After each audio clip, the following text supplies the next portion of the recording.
No more fooling around. It's game week. It's time to talk actual football here. For example, can Penn State, can they prove that they belong with the upper echelon and get into the playoffs and represent the Big Ten? It's going to be a big opening week against West Virginia. I think a tough game on the road. What's the biggest storyline for you and your favorite Big Ten team? It's time to get the Big Ten squad together.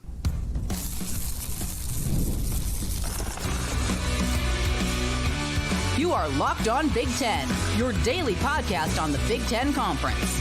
Part of the Locked On Podcast Network, your team every day. Welcome to the Big Ten Conference Squad. All right, sit back, grab a beverage, enjoy, and get ready for the upcoming college football season in the Big Ten. I'm Craig Shemon, host of Locked On Big Ten, and today our program is brought to you by 5 Hour Energy. 5 Hour Energy fixes tired fast. With zero sugar and a convenient portable size, it's the perfect pick-me-up for getting stuff done. Go to 5hourenergy.com and use the promo code LOCKEDONCFB to receive 20% off your order. This offer is only valid until September 30th on one order and cannot be used with other promotions. Go to 5hourenergy.com today. All right, let me introduce you to some of the members of the squad. We have Spencer McLaughlin from Locked On Ducks, Matt Sheehan from Locked On Spartans, Roman Tomashoff from Locked On Huskies, Jacob Goins from Locked On Hoosiers, Jay Stevens from Locked On Buckeyes, and we have Zach Anderson Yosmeyer from Locked On UCLA. Gentlemen, how are you today? Ready for football. Let's do it. Same. I am very ready. Let's get started here, and I want to get some predictions here because these first games for a lot of our teams, let's face it, they might, I don't want to say easy wins, but they might be blow-off games. I'm not blow-off games. They may win rather easily in a lot of cases. I know Ohio State, Jay, is a 49.5-point favorite. So I'll start with you, though, Spencer, in Oregon. Welcome to the Big Ten. What is the first thing you're looking for this weekend, taking on Idaho? What are you going to get out of this game? How Dillon Gabriel looks in a Will Stein offense compared to Bo Nix. Is it going to be the best measuring stick going up against the Vandals? No. But is it the worst FCS program you could go up against? Also no. They were in the FCS quarterfinals a season ago. The Kibbie Dome is kind of lit if people did not know. But I think that for Oregon, that's the biggest question I have offensively. And I expect Dillon Gabriel to have the best statistical season of his career. I think he pushes for a 4,000-yard campaign, accounts for probably around 40 touchdowns or so, and keeps the interceptions under 5 and completes close to 70% of his passes. And this will be the first step towards accomplishing those sorts of numbers, to having that sort of season. And how he looks in the offense compared to what it was last year with Bo Nix, you have a lot of the same players on the O-line, tight end room, receiving room. You have the same offensive coordinator, same head coach. You just have a different quarterback. So how does that look? I have confidence because I've seen everything else. I haven't seen Dillon Gabriel yet. Really excited to see how he thrives. All right, you're predicting a win, a blowout win?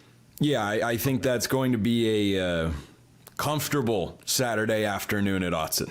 All right, very good. Let's talk some Michigan State football. Matt, what are you expecting? What is your prediction for weekend number one? And by the way, you guys seem to like to start on Friday nights, Friday Night Lights, almost every year. Absolutely. Get it out of the way. You actually get to enjoy all the other games on Saturday, Sunday, Monday. It's like having the first game of March Madness. You know, you get the puckering feeling out right off the bat, and now you can enjoy the actual weekend as God intended. So what I'm predicting here is something that Michigan State fans haven't done for the better part of 11 months. We're going to smile. We're going to smile on Friday because I think it's going to be a good win here for Michigan State. Yes, Florida Atlantic. It's not the Florida Atlantic that we used to know with Lane Kiffin. They're replacing a ton of players, especially on that offensive side of the ball. 9 new starters.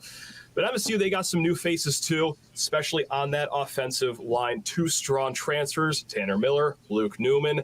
Need to see them perform against a pretty solid FAU front. Again, by and large, not a fantastic team, but still 6 returning starters to that front 6 of the Owls. So this is going to be a good test early on against a group of 5 teams. So I expect a smile, a win, and hopefully some good offensive line play so we can continue to smile throughout the rest of the season, unlike last year.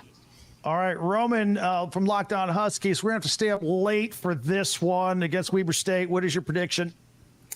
I think we're going to see a really well-coached team on both sides of the ball, where the number one thing that I'm watching for with, 20 new starters, it's a tired, conversation point with Husky fans now, where they just want to see the team on the field. And I think with Jed Fish's offense, with Steve Belichick's defense, we're going to see a really well-coached squad on both sides of the ball that's going to score some points, going to generate some turnovers, and be a lot better than some people think. All right, Jacob from Locked On Hoosiers, Florida National. Curt Cignetti's going to win his first game ever as head coach of the Hoosiers, right? Absolutely. Yes, he will win the first game. I want to see fans show up, fans buy in the same way that the entire university has done. And yeah, he's going to win game one. I'm not going to say it's going to be easy or look pretty while they do it, but they are going to win game one and possibly game two before they open up with UCLA in the Big Ten. All right. And, I think Curtis Rourke is going to start at quarterback. By the way, what's the skinny on that Tyler Cherry from Center Grove, the freshman? How's he coming along? He's good. He's going to be, in the backup role, and he's got a lot to learn. The talent is there, but you got a guy in Curtis Rourke who's played a lot of college football, who's been playing for going on 6 years now. So he'll be the starter, but Tyler Cherry could be the future here in Blue. All right, so Indiana, Florida International, and Michigan State with Florida Atlantic. I told you, I live in Florida. I get those guys mixed up all the time, and we got them in the same segment talking about it's crazy. All right, Buckeyes. This is supposed to be the season. I did a piece on Locked On Big Ten this week, best team money can buy, and I meant that as a compliment. That used to indicate other things under the table, but now the $20 million roster, Jay, 49-point favorite in your game here this weekend. What do you think against Akron? Ohio State will do what Ohio State should do and win big, but I'm mainly watching two things. One, Will Howard. We know he can move the ball with his legs. Has he improved as a passer? Because I think it's the one knock on his game, and I'm watching that to see how he throws the ball against Akron. But also, the Buckeyes defense, this defense is so good that they can open the season up with a shutout. I don't know if that's going to happen, but I want to see how hot the Buckeyes defense is. Maybe numerous 3-and-outs there in the first quarter. Will Howard's going to be the starter. At what point will we see a little Julian Sayin in a 49-point blowout, maybe? Probably. My gut tells me the Buckeyes will probably use 3 quarterbacks if the game goes like we think. Howard starts, but then I wouldn't be shocked if. All right, very good. Zach, UCLA, welcome to the Big Ten as well. What are your thoughts on this opening round game? Any predictions for you for the Bruins this weekend? Two things to look out for. The offensive line, can they protect Ethan Garbers? I'm not sure Hawaii will put up much of a fight, but if they struggle, Big Ten play will be pretty bad for the Bruins. And then last year's strength, the D-line, they're trying to replace that this year. So can they generate pressure with their D-line against the Hawaii Rainbow Warrior team that didn't look all too good against Delaware State in their opener? You don't get to travel for that game, do you? I mean, Hawaii's a sweet spot. It's all right. That complex is a little small for my takes compared to what it used to be at Aloha Stadium. But there's plenty of awesome trips. Can't wait for all the other ones later this year. I mentioned this earlier last week in our Big Ten preview. You got Jacob at Indiana. I'm an Indiana grad, and we're counting this as a Rose Bowl appearance in Week 3 against UCLA when Indiana comes. Yeah, that counts. Hey, real quick, I haven't had a chance to talk to you before. How big of a blow is it losing your defensive coordinator to USC across town? That was pretty brutal. I think one of the good things Chip Kelly was able to do before he left was find Danton Lynn. And then he left, Danton left, and everybody thinks everything's going crazy. Ikaika Malloy is an experienced, somewhat defensive coordinator. There are some talented linebackers. And with Ikaika Malloy being in the room last year, I think that'll be fine. But we'll only find out in Week 1 and the weeks beyond to how big of a loss it is or is not. Well, I can't wait. We get these games going, and a lot of teams to keep track of in the Big Ten. We're going to take a deeper look into Penn State. They may have a tough game against West Virginia, certainly a respectable opponent and a road game coming up. And can USC start its Big Ten play, even though it's taking on an SEC team? It's going to represent the Big Ten by taking on LSU on national TV on Sunday night. How will they do? We'll do that with the Big Ten squad, talking more football next.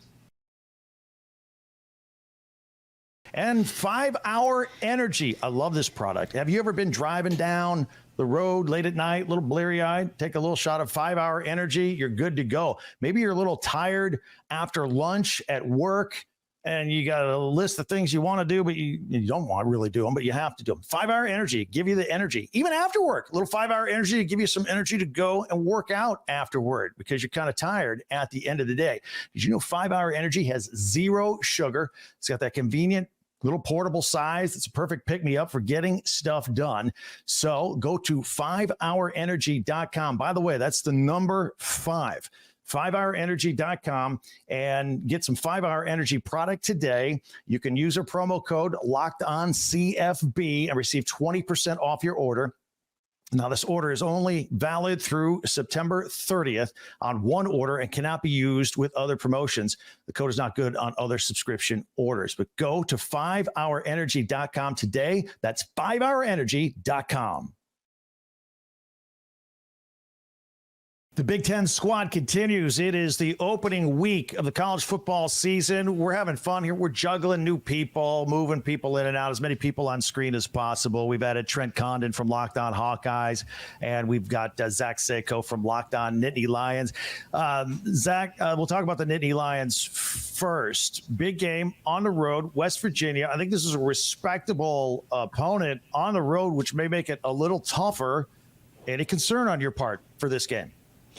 Not a concern that Penn State wouldn't win. I think West Virginia is a respectable opponent. They're picked to contend for the Big 12 Conference. Do I think West Virginia can make this close? Yeah, absolutely. But as far as Penn State losing this game, being on upset alert, not really, no. All right, and how's Drew Aller looking? Everything good so far? He had a great year last year. It could be better, I think, more aggressive. What do you see? We see a confident Drew Aller, a more confident Drew Aller, because that was really the issue. He has the arm talent, pretty good decision maker from what we see over here. Again, only 2 interceptions and had one. And you look at what Pro Football Focus said about how, turnover worthy throws. Bo Nix, Spencer from Locked On Ducks would appreciate that. Bo Nix was number 1 in that category. Drew Aller was number 2 in terms of the least turnover-worthy throws. So yeah. Drew Aller just needed, I think, a little more confidence, and you have a coordinator to do that with Andy Kotelnicki, and he's going to run the football a little more too. So I think that's just going to help at least keep defenses honest with Drew Aller, the dual threat quarterback, if you can believe that.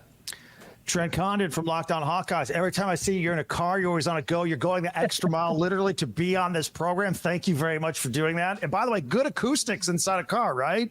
Yeah, I think so. I think we're in good shape here. And now we're just awaiting week 1 minus Kirk Ferentz. And for the first time since 1978, I was -2 at the time.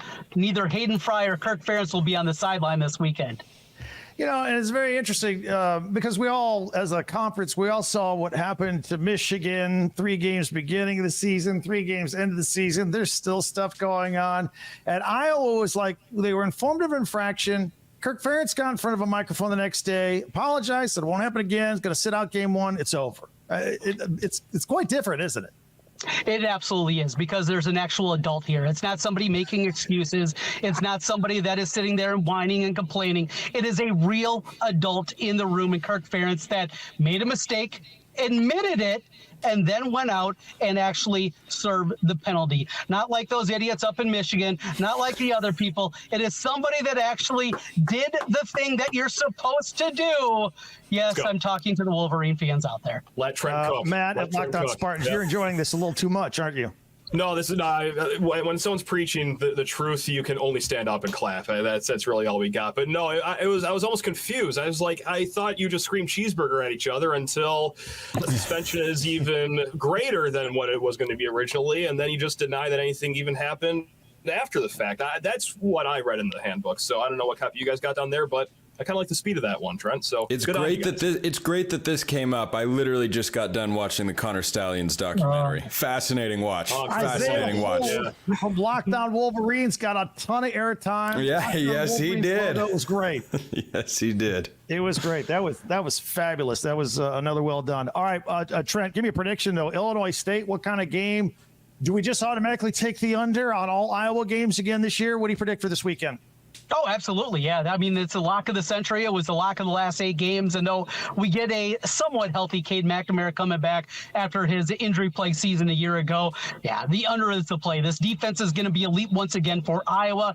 The offense is going to have issues, and it is going to be a coasting into 27-3 type of victory, 24-0, maybe 31-3. But yeah, the under is always the play in this one. I think most importantly, does Cade McNamara look close to 100%. And not only that, trying to shake off the rust after basically losing the last two seasons because of injury. How does he bounce back, and how does he look on Saturday? I thought Brendan Sullivan left Northwestern after the spring game, was a surprise to everybody, and you guys needed another quarterback. I think he went in there with the mind thinking, I might be able to win the starting job this year, even though he's got 2 years of eligibility and everybody's thinking next year. What do you think? Is Brendan Sullivan good enough to take that job away?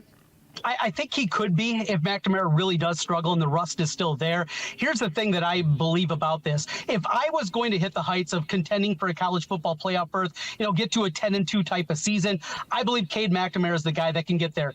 Sullivan is a nice quarterback, and he can get them to an 8-4 type of season. If they're going to hit those heights, though, they need Cade McNamara to be that quarterback, to be the guy that we saw 3 years ago at Michigan. That's the only way Iowa's going to be a double-digit win team. I want to get all your predictions, round robin style, if you will. Sunday night, the Big Ten is represented by USC. It still sounds a little weird to say. Going to take on LSU. Big Ten SEC matchup on national TV. Zach, locked on UCLA. You maybe know USC the best out of the bunch of us. How is that game going to go? I personally, I'm predicting a shootout. Neither of them play much defense. I think this is going to be a high-scoring game, but who wins it? What do you think? Well, if Lincoln Riley finally found a defensive coordinator to stick, maybe it'll do something. Both teams, I think, changing quarterbacks. Which quarterback is more week one ready? I really don't want to choose USC. I might go with them week one against everything. We'll go 28-21 and just appease some teams across town. All right, let me pop up to Spencer, since you also represent the old Pac-12 guard now in the Big Ten. USC versus LSU. What do you think? I got the Trojans. I've liked the Trojans for a while. Oddly similar teams here. Third-year, high-profile head coaches who came from big schools, changing from Heisman-winning quarterbacks. Change your defensive staff because it was a complete mess, but it still should be positive offensive situations in both Baton Rouge and Los Angeles. I've got the Trojans winning this game. I think it is a 34-28 affair. And I think that Lincoln Riley gets maybe the biggest win that he can get early in the year, that he could reasonably get early in the year to silence the critics. 38-24. That's a 34-28. 34-28. Oh, that's still a defensive battle. It's a slugfest. Zach Sako, you're neutral on this. Give me your opinion. Who do you think wins that game Sunday night? I mean, neutral, but Penn State does play USC at some point, so this is a good opportunity to at least get an early scouting report of just how they handle a brand new opponent in this case. I like a shootout because you have Miller Moss versus Garrett Nussmeier, and you have two very offensive-heavy teams, and LSU just kind of keeps reloading at wide receiver. So I will take the Tigers in this case because I think D'Anton Lynn's defense won't settle in until the middle of the season there. I'll go 38-35. LSU over USC. All right, Trent, how about a prediction from the Hawkeyes on the Sunday night game? Well, I went over to my FanDuel account and I threw a couple bucks down on Mason Miller to win the Heisman. So let's kick it off here. USC 31-24. They get the victory, and Mason on his way 40-1 to win the Heisman Trophy here in 2024. Very nice. Matt, locked on Spartans. You get the last word. What do you predict Sunday? Defensive deadlock. I think it's going to be LSU 38, USC 31. Look, what I like about LSU, they're bringing back 4 starting offensive linemen. Like, that just pays dividends, especially early in college football. We all saw that in week 0 with Georgia Tech. My God, they had their way with Florida State. So LSU, yeah, we all know that it's guns a-blazing in the pass game. I can see them making some hay in the run game that can be the difference here. All right, that is awesome, guys. Love the predictions, love the takes on all that. Coming up, we're going to talk a little more Ohio State, Buckeyes, Iowa, Indiana. A whole lot coming up here as we continue with the Big Ten Squad Special. Also, I want to tell you about FanDuel. He mentioned FanDuel, putting a little something on it. FanDuel, you've heard us talk about FanDuel all the time here. It is America's #1 sports book. We have something a little different for you now. Through September 22nd, all FanDuel customers can bet $5 and get a 3-week free trial of NFL Sunday Ticket from YouTube and YouTube TV. Then, with a YouTube TV base plan, you'll be able to watch every regular season Sunday afternoon out-of-market game. All you need is a Google account and a current form of payment, and you can cancel anytime. Just visit FanDuel.com/lockedon and download America's #1 sportsbook. Factor, I got to tell you about this. You fuel up the body with Factor meals. This is fantastic. I hate coming home tired at the end of the day. What am I going to eat? Factor helps you out. No mess meals. You can meet your wellness goals, and they've got a menu of chef-crafted meals and options. You can watch your calories, protein meals, keto, whatever you're into, they've got it. Factor's fresh, never frozen meals are dietitian approved and ready to eat in just 2 minutes. 35 different meals and 60 more add-ons as well. It's a great way to kickstart a new healthy routine. Make your day delicious from breakfast to dessert, throughout the whole day, lunch, dinner, they have it all. Treat yourself to restaurant quality meals that feature premium ingredients like filet mignon and shrimp, for example. Head over to factormeals.com/LockedOnCollege50 and use the code LockedOnCollege50 to get 50% off your first box plus 20% off your next month. That's code LockedOnCollege50 at factormeals.com/LockedOnCollege50 to get 50% off your first box plus 20% off your next month while your subscription is active. Check it out with Factor Meals. As we continue with our Big Ten squad special, getting ready for week 1 of the college football season. It is finally here. We're very excited. And of course, here talking still with Spencer McLaughlin from Locked On Ducks, and Jacob Goins is back from Locked On Hoosiers, Roman Tomashoff from Locked On Huskies, and Jay Stevens from Locked On Buckeyes rejoining us here. And Roman, let's talk a little bit more about the Washington Huskies. You know, when we spoke last week, I still think you guys are like the mystery team. And, Jedd Fisch, he comes in here, in Arizona, he took over a team that was broken, built them, and left the cupboard full. They're a ranked team this year, what he left behind. And that's his reputation. That's what's appealing to Washington, is he can come in there, and it's hard to say rebuild a team that went to a national championship last year, but they are kind of starting over. Yeah, that's one of the most interesting things about this team, Craig, where the more I look at it, there are so many new starters that are coming in. Washington fans, like I said a little earlier, are tired of the whole, 20 new starters on this roster sort of thing. But when you look around, this is a really, really exciting team in a lot of different ways. When you look at some of the guys that Jedd Fisch brought with him, whether it be running back Jonah Coleman, cornerback Ephesians Prysock, there are some really talented players all over this roster. And I think one of the most important things when you think about what Jedd Fisch can do for a program, you think about the coaching staff that he brought with him, where he brought 7 of his assistants from Arizona. He hired 2 of the remaining 3 positions he needed to fill from the New England Patriots, including defensive coordinator Steve Belichick. And the last guy he hired was Robert Balla, who was Nick Saban's linebackers coach last year.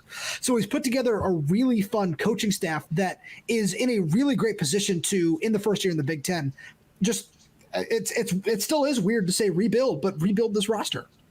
Since you were in the Pac-12, give me your assessment of Southern Cal and how you think they'll do on national TV against LSU on Sunday. I'm a huge Zachariah Branch fan. I love watching that kid play, but I'm also a really big fan of what this LSU offense is going to be able to do. I do have the Trojans dropping that game. Give me 31-28, just to differ a little bit on what Spencer's doing up there. But I think that's going to be a really fun game. I think we're going to see a really big year from Zachariah Branch, and I think he could lead the whole nation in receptions, if I'm being really honest. Jay Stevens from Locked On Buckeyes. The expectations this year are suffocating, I think, for Ryan Day. I just saw a quote from Cardale Jones, former quarterback, former national champion, former Urban Meyer guy. And he's like behind one of the 2 major nil collectives for Ohio State. And he flat out said, hey, we're not just going to be happy with just beating Michigan or getting to a Big Ten championship or even getting to the playoff. We have to win it all. That's a money guy now, a former player who's behind the money, the nil money behind this roster. Have to win it all. That's threading the needle on expectations there at Ohio State. Yeah, they're putting a lot of pressure on him. Cardale Jones, I remember the quote he actually had. I didn't come here to play no school. It's true. You go there to play football. And Ohio State, the coaches are saying it, the players are saying it, the money's behind it. It's now going out there and winning. Do we actually think Ohio State's going to be able to do that this year? And I'm an Ohio State person. I have my own thoughts about maybe they may not be able to do it, but also if they get the quarterback right, Ohio State's in a great shot with the roster right now to win it all this year. Well, it is. It certainly is high expectations. I don't know if it was more of excitement or like a nervous energy behind the scene, but it's certainly the elephant in the room each and every week. I'll take you outside of your game against Akron. We've been talking a lot about a couple other big games in the Big Ten, USC and LSU, and of course Penn State on the road against West Virginia. Any predictions by you and any thoughts this weekend? I'm going with Penn State. I would feel a little weird if I went West Virginia. I know Morgantown's going to be rocking, and I know it's going to be a fun atmosphere there, but I think Penn State's too good, and if Drew Aller wants to kind of change the narrative about him, this is the time to do it. You can start week one. Let's go out there and win that game.